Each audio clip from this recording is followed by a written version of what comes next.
সমর্থন জানাচ্ছি।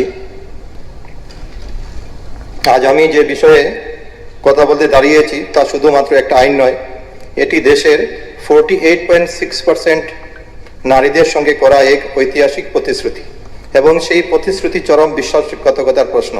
আমি বলছি নারী শক্তি অধিনিয়ম সম্পর্কে। এটি একটি আইন নয়, এটি একটি রাজনৈতিক প্রতারণা। মাননীয় অধ্যক্ষ মহোদয়, সরকার বলছে ঐতিহাসিক সিদ্ধান্ত, কিন্তু বাস্তব হলো 2023 সালে পাশ হওয়া বিল 30 মাস পাস হয়ে গেল, 2026 এখনো বিল কার্যকর হয় নাই। আমি স্পষ্ট ভাষায় বলছি, এটি নারী ক্ষমতায়নের আইন নয়, এটি নির্বাচনের আগে একটি রাজনৈতিক নাটক। যদি সত্যি সদিচ্ছা থাকতো এই আইন ইতিমধ্যেই কার্যকর করা হতো, কিন্তু সরকার এটিকে ঝুলিয়ে রেখেছে ভোটের আগে ব্যবহার করার জন্য। সংখ্যা নিজেই তার সরকারের ব্যর্থতা প্রমাণ করে। মাননীয় স্পিকার স্যার, আজকের বাস্তবতা কি?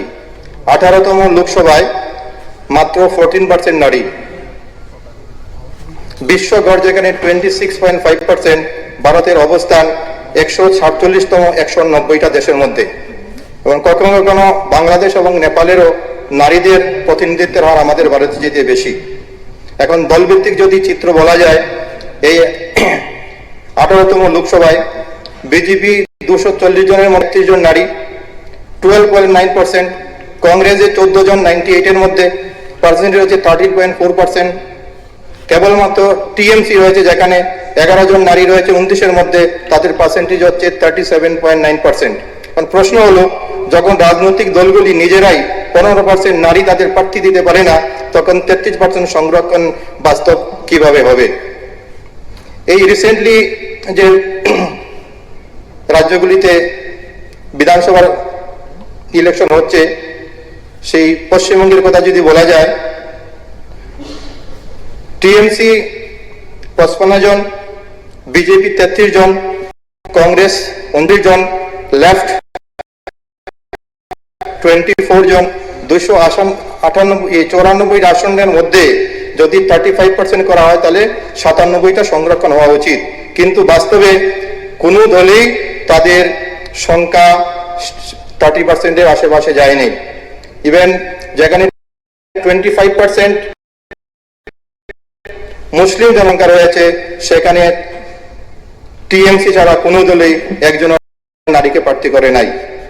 কেরলের কথা যদি বলা যায়, ইউডিএফ করেছে 12 জন, এলডিএফ করেছে 18 জন, বিজেপি মাত্র 16 জন, এভারেজ হচ্ছে 11%। আসাম গড়ে মাত্র 8% মহিলাদের জন্য টিকিট দিয়েছে। তামিলনাড়ুতে এই 11%, এডিএমকে 12%, সব দলে 10 থেকে 15%-এর বেশি তাদের টিকিট দিতে চায় না। একদিকে ক্রিমিনালাইজেশন, গণতন্ত্রের সংকট। মাননীয় অধ্যক্ষ, যেখানে 9 থেকে 37% প্রার্থী অপরাধমূলক মামলার সঙ্গে যুক্ত, অথচ একই সঙ্গে নারীর অংশগ্রহণ, এরকম এর মানে কি? অপরাধীরা জায়গা পাচ্ছে, নারীরা জায়গা পাচ্ছে না। সুপ্রিম কোর্টের নির্দেশ দিলেও দলগুলি মানছে না, তাই পরিষ্কার রাজনৈতিক দলগুলির কোনো ইচ্ছা নেই নির্বাচন ব্যবস্থাকে সংস্কার করার। এই বিলের সবচেয়ে নেগেটিভ দিক হচ্ছে যেটা ওবিসি নারীদের বঞ্চনা, ইচ্ছাকৃত সামাজিক বৈষম্য। এই আইনে ওবিসি নারীদের জন্য কোনো সংরক্ষণের ব্যবস্থা নেই। যেখানে 15(3) নারী সুরক্ষা, 15(4) এবং 15(5)-এ সামাজিক ন্যায়। কিন্তু সরকার কি করছে? শ্রেণী ও জাতিগত বাস্তবতাকে উপেক্ষা করে এটি নারী সংরক্ষণ নয়, এটি এলিট নারীদের সংরক্ষণের জন্য ব্যবস্থা করা হচ্ছে। একটা রিপোর্ট এসছে যেটা মহারাষ্ট্রের বীর জেলাতে নারী শক্তির মুখোশ খুলে দেয় মাননীয় অধ্যক্ষ। ভারতকে বলা হয় উদীয়মান অর্থনীতি, ডিজিটাল ইন্ডিয়া, উন্নয়ন, মেট্রো, কিন্তু বীরের কি ঘটছে? হাজার হাজার নারী যেখানে জরায়ু অপারেশন করতে বাধ্য হচ্ছেন, মাসিক হলে কাজ বন্ধ হচ্ছে, তাই জরিমানা, তাই জরায়ু কেটে ফেলতে বাধ্য করা হচ্ছে 13,000+ নারীদের। এটাই কি বেটি বাঁচাও? এখানে নারী হচ্ছে শ্রমিক, ইউনিট শরীর, উৎপাদনের যন্ত্র, শোষণের চক্র এবং ঋণ এবং দাসত্বের কন্ট্রাক্ট। কাজ না করলে জরিমানা। ডাক্তার ক্যান্সার ভয় দেখিয়ে অপারেশন করে 20 থেকে 40,000 টাকা লুট করছে। এটা চিকিৎসা নয়, এটি সংগঠিত একটি শোষণ। স্বাস্থ্য ও মানবিক বিপর্যয়। 25 বছরে মেনোপজ, হাড় ক্ষয়, পিঠে ব্যথা, মানসিক অবসাদ, আত্মহত্যার প্রবণতা সরকার বলছে it is a state subject, অর্থাৎ ভোটে নারীদের দরকার, কিন্তু বাস্তব জীবনে নয়। ইতিহাসের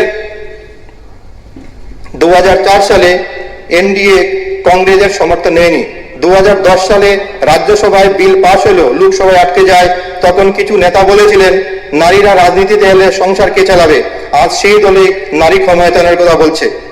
আন্তর্জাতিক রিপোর্ট বলছে যেখানে ভারত সম্পূর্ণভাবে ব্যর্থ, সেখানে ইন্টারন্যাশনালি যেখানে আপনার সুইডেন 46%, নরওয়েতে 46%, সাউথ আফ্রিকায় 45%, ফ্রান্স অস্ট্রেলিয়াতে 38%, জার্মানিতে 30%, যেখানে উইদাউট রিজার্ভেশন তারা নারীদের প্রতিনিধিত্ব দিচ্ছে। কারণ একটাই, তাদের দলীয় কোটা, রাজনৈতিক সংস্কৃতি। আর আমাদের ভারত গ্লোবাল জেন্ডার গ্যাপ র্যাঙ্কে ভারত 148টা দেশের মধ্যে 131 নম্বরের মধ্যে রয়েছে। ওমেন বিজনেস অ্যান্ড লো র্যাঙ্কের মধ্যে 126 নম্বর রয়েছে 2024-এ। অর্থাৎ আইন আছে কিন্তু বাস্তব নেই। বিকল্প প্রস্তাব সময় মতো বাস্তবায়ন, ওবিসির কোটা, সাব কোটা, দলীয় বাধ্যতামূলক 30% টিকিট দেওয়া, টিকিটে নির্বাচনী কমানো, কর্পোরেটদের অর্থায়ন নিয়ন্ত্রণ, প্রক্সি রাজনীতি বন্ধ করা, নারী নেতৃত্বের প্রশিক্ষণ দেওয়া এবং এরিয়া পুনর্বিন্যাসের জন্য এটার সঙ্গে যে যুক্ত করা হয়েছে সেটাকে গণ্য না করা। তাই মাননীয় অধ্যক্ষ মহোদয়, এই আইন যদি বাস্তবায়িত না হয় এটি হবে নারীদের সঙ্গে প্রতারণা। যদি ওবিসিকে বাদ দেওয়া হয় তবে এটি হবে সামাজিক অন্যায়। যদি বাস্তবে ক্ষমতা না আসে এটি হবে নামমাত্র প্রতিনিধিত্ব। আর যদি সরকার দেরি করে, ইতিহাস বলবে নারী শক্তির কথা বলছে কিন্তু বাস্তবে তাদের অধিকার আটকে রেখেছে। আমাদের দাবি, আমরা নারী সংরক্ষণ চাই, কিন্তু তা হবে বাস্তব, তা হবে শ্রেণী সচেতন। অন্তর্ভুক্তিমূলক না হলে এই আইন গণতন্ত্রকে শক্তিশালী করবে না, বরং দুর্বল করবে। এই বলে আমরা চলে এখানে শেষ করছি। নমস্কার। বহুত বহুত ধন্যবাদ অনারেবল মেম্বার। সঙ্গে আমি পূর্ণ সমর্থন জানাচ্ছি। আজ আমি যে বিষয়ে কথা বলতে দাঁড়িয়েছি তা শুধুমাত্র একটা আইন নয়, এটি দেশের 48.6% নারীদের সঙ্গে করা এক ঐতিহাসিক প্রতিশ্রুতি এবং সেই প্রতিশ্রুতি চরম বিশ্বাসযোগ্যতার প্রশ্ন। আমি বলছি নারী শক্তি অধিনিয়ম সম্পর্কে। এটি একটি আইন নয়, এটি একটি রাজনৈতিক প্রতারণা।